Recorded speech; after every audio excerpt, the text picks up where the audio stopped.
Olá pessoal, estou aqui mais uma vez pelo canal Ecos da Fé, sou o João Batista e gostaria de repassar mais uma vez a lição da Escola Sabatina. Desde já, eu gostaria de pedir desculpas para vocês porque realmente não consegui me organizar para postar o vídeo da lição número 11, ok? Não consegui nem gravá-lo, foi uma semana que realmente não consegui me organizar para isso. A lição dessa semana vem falando de Deuteronômio no Novo Testamento. A da semana passada que eu não fiz foi a respeito do Antigo Testamento, né? As referências de Deuteronômio, quando ele foi citado em outros livros da Bíblia do Antigo Testamento. Essa semana a gente vai falar do Novo Testamento. E referências são coisas que ao menos sempre impressionam muito o nosso espírito. Né? Quando a gente vê que as coisas que são ditas estão amarradas a outras coisas que já foram ditas antes, mostrando que nada veio do nada. Né? E isso dá uma sensação de conforto maior para a gente, que a gente vai sentindo que está entendendo o universo de uma maneira melhor, né? Essa sensação que eu tenho. Essa sensação me passa quando alguns filmes, quando você vê uma série de filmes e ele cita referências aos outros filmes, faz com que você sinta mais coerência naquele universo que a gente está sendo apresentado por aquele filme, por exemplo, de Star Wars. Né? Eu lembro a sensação quando eu assisti o episódio 3, né? A Vingança dos Siths, e lá ele amarrou tudo o que tinha acontecido nos 6 episódios, né, da série Star Wars, e você viu um grande sentido em tudo aquilo. Eu lembro que essa sensação ela se repete em livros, em obras literárias, em citações. Quando você vai no psicólogo, quando você conversa com o médico, o que ele diz vai se encaixando com o mundo, com o contexto que você já conhece. Então quando a gente vai aprendendo essas referências, a gente vai vendo que o mundo, por mais que tenhamos uma certa sensação de caótico, ele também tem sentido, né? Ele tem muito sentido até. E essas sensações vão dando uma segurança maior para nós. E a Bíblia é cheia de referências. Né? E a gente vai estudar algumas essa semana. O verso para memorizar já está numa das referências, né, a respeito do livro de Deuteronômio, que está na tentação de Jesus Cristo. Né? Olha como que está o verso. Está escrito: o ser humano não viverá só de pão, mas de toda a palavra que procede da boca de Deus. Ou seja, não é só do alimento físico que nós vivemos. Isso daí é algo claro para muitos, né? Se eu não me engano, nenhum de nós já tinha uma música, né, que falava sobre não podermos, não é só não é só comida que nós precisamos, mas comida, diversão e arte. Então, assim, é uma noção que a gente não vive só das necessidades básicas. A gente tem um aprofundamento do nosso ser, da nossa psique, do conhecimento. A gente quer entender o mundo, quer entender como as coisas funcionam. Né? A gente não vive só pro que é básico.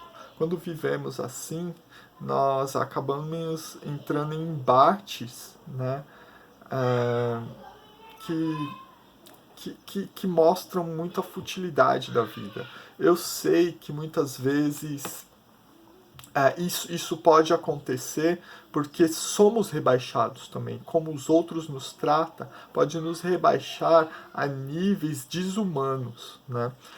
Eu já citei, eu acho que eu já falei sobre esse livro, né, algumas vezes. O nome dele é Isto é um Homem, né, do Primo Levi, que foi uma pessoa que sobreviveu a um dos campos de concentração judeu. E lá ele falou como que era e como que muitos entravam num embate por causa de um pedaço de roupa para poder costurar suas vestes e não passar frio à noite no campo de concentração. Então, matar um homem por um pedacinho de roupa, lutar com ele por causa disso, ou por causa de alimento e tudo mais, vai mostrando o nível de degradação que nós podemos chegar. É óbvio que alguns até conseguem suportar muito isso. E é complicado realmente saber até onde poderíamos ir, né? No livro, no domingo, já vem realmente falando da tentação de Jesus Cristo, né? E a tentação é algo maravilhoso para a gente contemplar aquilo que Cristo passou. Primeiro, ele sentiu a necessidade básica, porque ficou 40 dias sem comer. E esse tempo fez com que ele sentisse fome. E no momento que ele sentiu fome, Satanás atacou. Porque ele entende como nós funcionamos. Entende que a gente, por causa de alguns pensamentos de medo, desespero, fome, necessidades que nós acreditamos que não conseguimos suportá-las, né, é o momento do inimigo atacar. Ele ataca, nos induzindo a fazer coisas que em outras situações nós não faríamos. E rebaixamos, de certa maneira, o nosso caráter, a nossa moral, destruindo e esfacelando ela muitas vezes por completo. E essa foi uma tentativa que ele fez com Jesus Cristo. E quando ele foi ali, ele, em vez de levar alimento, né, ele se disfarçou de anjo de luz, né, e foi lá e pediu uma prova para Jesus, né? Se és o Filho de Deus, ou seja, quantas vezes nós não somos provados, e provados para mostrar quem nós somos, o que nós podemos, a nossa capacidade, né? A questão é, temos que provar? É o mais sábio? E essa foi a resposta de Jesus, né? Aí, ó, provém alimento para você mesmo, se vire, sobreviva, né? Mostre que você é de Deus. Afinal, como alguém que é de Deus pode passar fome, né? Aí ele poderia usar a Bíblia mais uma vez, né? Falando assim, ali, ó, Davi falou que nunca viu o justo a mendigar o pão ou coisas do tipo, né? Jesus não estava mendicando, mas na questão de faltar algo, sentir fome, como no Salmo 23 também, fala, olha, tá ali, nada me faltará, né? Eu não terei necessidade de nada, e você está passando fome, entendeu? Várias coisas estão nessa pergunta. Então, como você pode ser o Filho de Deus? Você tem que provar ser o Filho de Deus. E provar não passando necessidades, né? Eu acredito que muitos de nós somos questionados nisso até hoje, né? Porque é uma luta muito constante. Eu acredito que a gente entra em angústia também, né? Em culpa para com Deus, acreditando que por causa das nossas falhas, Deus não está nos amparando, não está nos ajudando, né? Mas aqui, Jesus Cristo também dá uma lição para gente se amparar não só no que é físico, no que é de necessidade básica para nós, mas na palavra de Deus. Tudo que sai da boca de Deus. Ou seja, toda a Bíblia, tudo que está sendo declarado ali pela Bíblia, né? Isso daí deve nos alimentar, nos suster e nos deixar mais fortes, né? E ele citando isso, né? Ele está se remetendo aqui, ó, na primeira tentação, e está se remetendo a Deuteronômio 8, verso 3. Vamos dar uma olhadinha lá, para vocês verem como esse livro ele é importante e ele ficou gravado no Nosso Senhor. Ó. Ele te humilhou e te deixou ter fome e te sustentou com o maná, que tu não conhecias, nem teus pais o conheciam, para te dar a entender que não só de pão viverá o homem, mas de tudo que procede da boca do Senhor viverá o homem. Ou seja, há uma humilhação que Deus permite que a gente passe. Né? Há uma humilhação, às vezes, até perante aos demais, entendeu? E principalmente perante nós mesmos. Que é o que, ó, eu vou te sustentar. Né? Eu vou te sustentar apesar das dificuldades, apesar das lutas, apesar da angústia que você está passando e da incerteza que você tem. Eu estou do seu lado, eu continuarei do seu lado. E não conte só com o alimento, só com a coisa, porque o alimento, o maná, ele descia diariamente. Você poderia ter receio de não ter o alimento de amanhã. Né? Quantos de nós não passamos por isso? E poderia... e no sábado era um teste maior ainda, porque você tinha que guardar um alimento que estragava do dia para a noite para o dia seguinte, que era o sábado, para você comer naquele dia. E não estragava, só naquele dia não estragava. Então, realmente, é uma dificuldade muito grande, né, que eles passaram e que eles tiveram de luta. E então, aí a gente viu isso na primeira tentação que nos ensina tantas coisas. E depois veio a segunda tentação, né, no pináculo do templo, né? Agora, como Jesus tinha usado a Bíblia, Satanás usou a Bíblia também, né? Fala assim, você conhece a Bíblia, você se alimenta por ela, então obedeça a ela, né?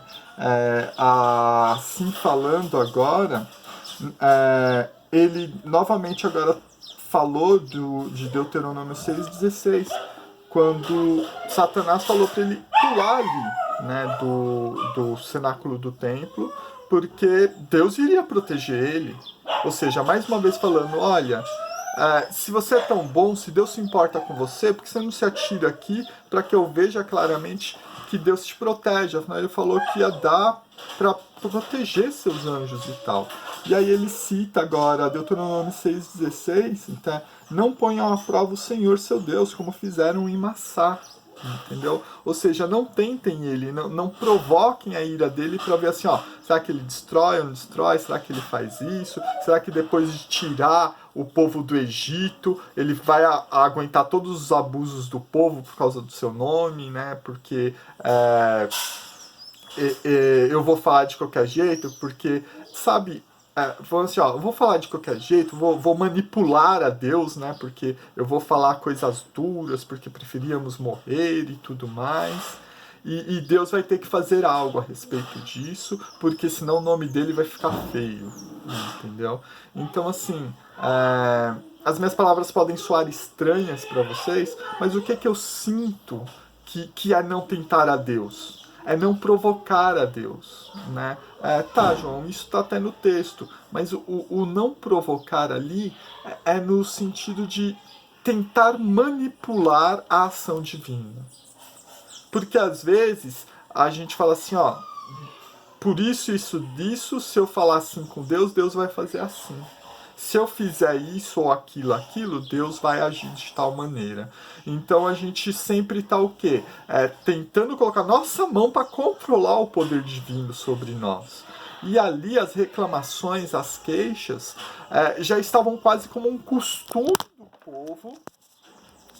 Perdão, pessoal. Como um costume do povo para que eles tivessem o controle sobre Deus. E ali já era um aviso claro assim, não manipulem o Senhor, né? Não tente-os, principalmente tente-o a destruí-los, né? Porque essa acabava sendo uma grande tentação, porque olha a arrogância, olha a tentativa de controlar o próprio rei divino.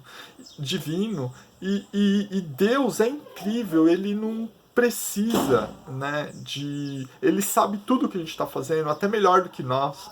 Às vezes a gente, por não entender como nós funcionamos, nós fazemos coisas que são incrivelmente agressivas, né, são tolas, e a gente não vê a maldade naquilo, mas há uma certa maldade, mas às vezes a gente faz essa maldade com uma certa inocência porque a gente não se conhece.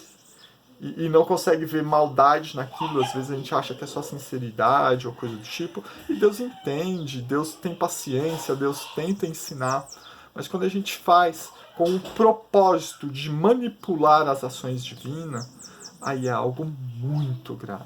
Por isso ele fala, não provem a Deus, não provem no sentido de tentar controlá-lo, tentar fazer, mover a mão dele, mas não pedindo misericórdia, mas pelos métodos de manipulação mesmo, né?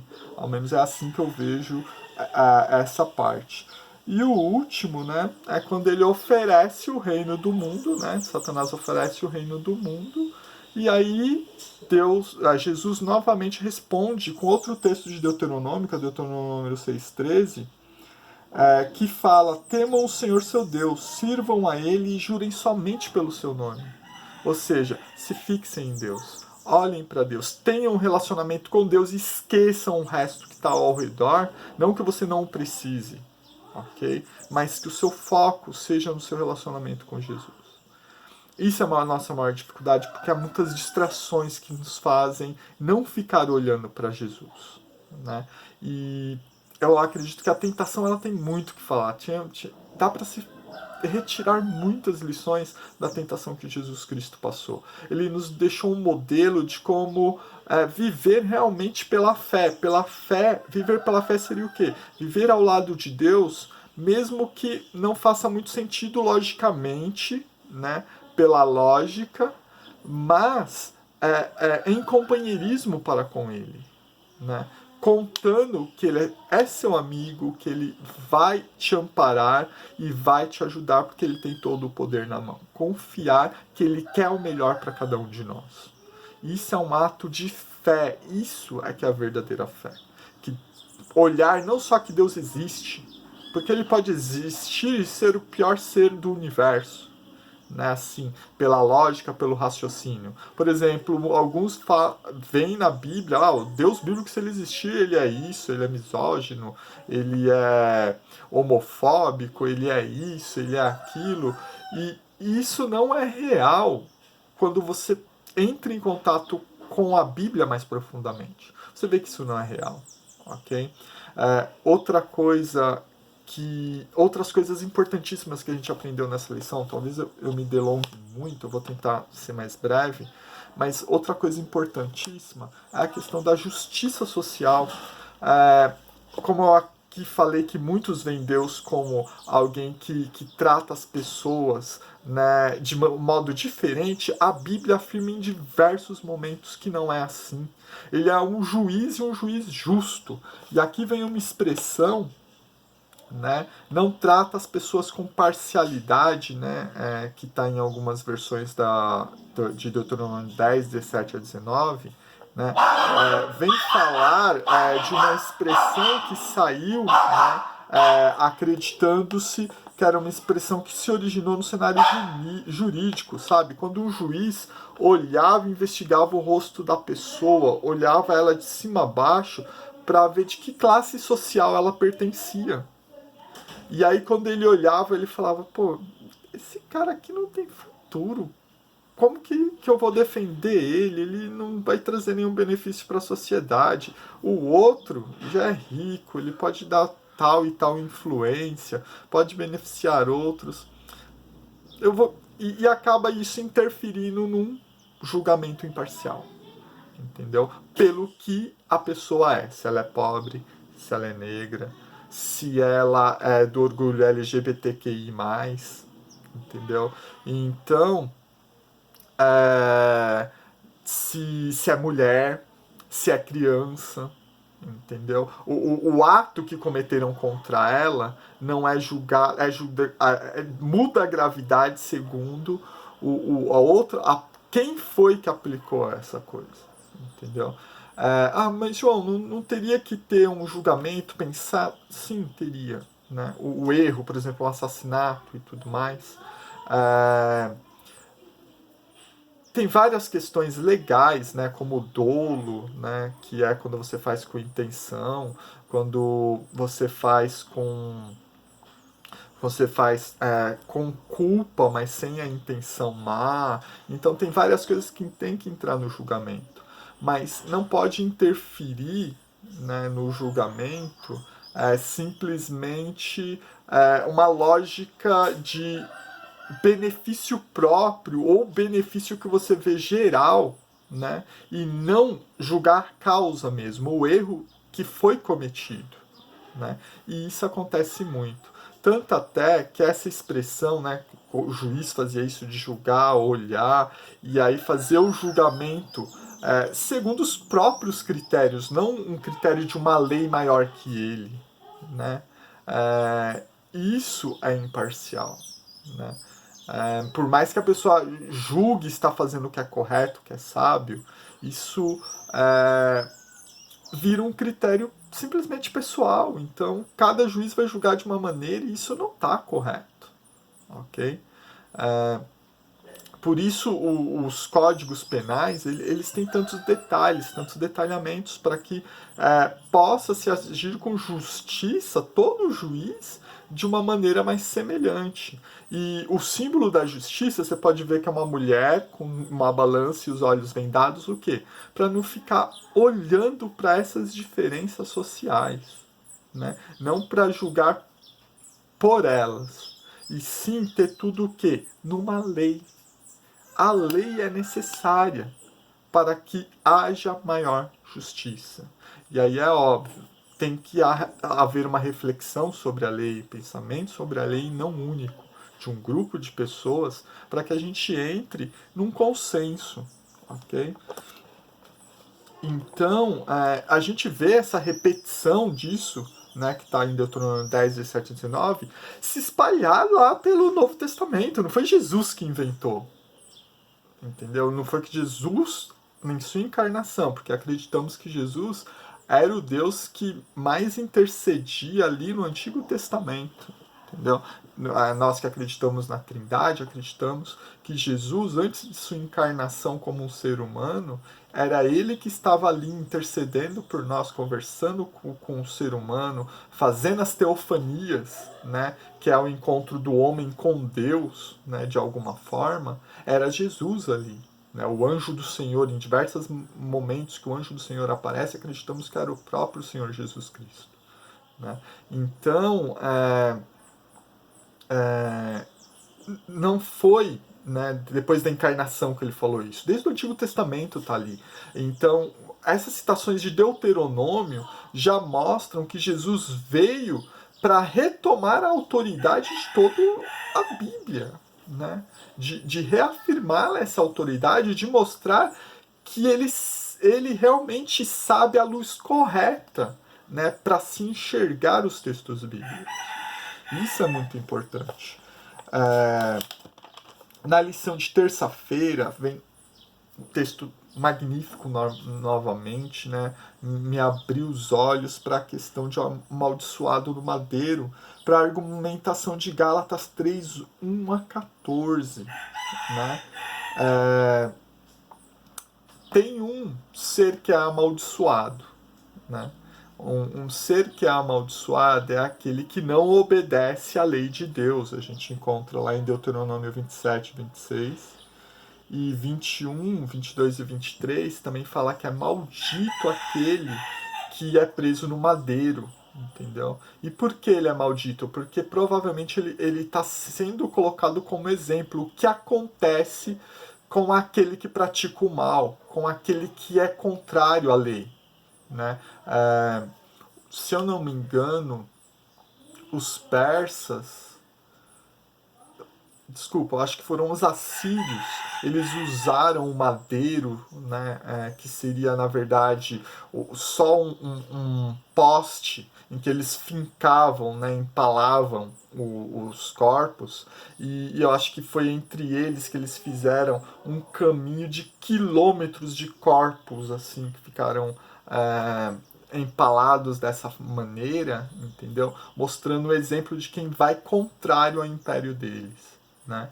Isso mostra que realmente como poderia ter uma maldição maior. O que é uma maldição? É alguém que sofre alguma coisa muito terrível e uma rejeição muito grande social.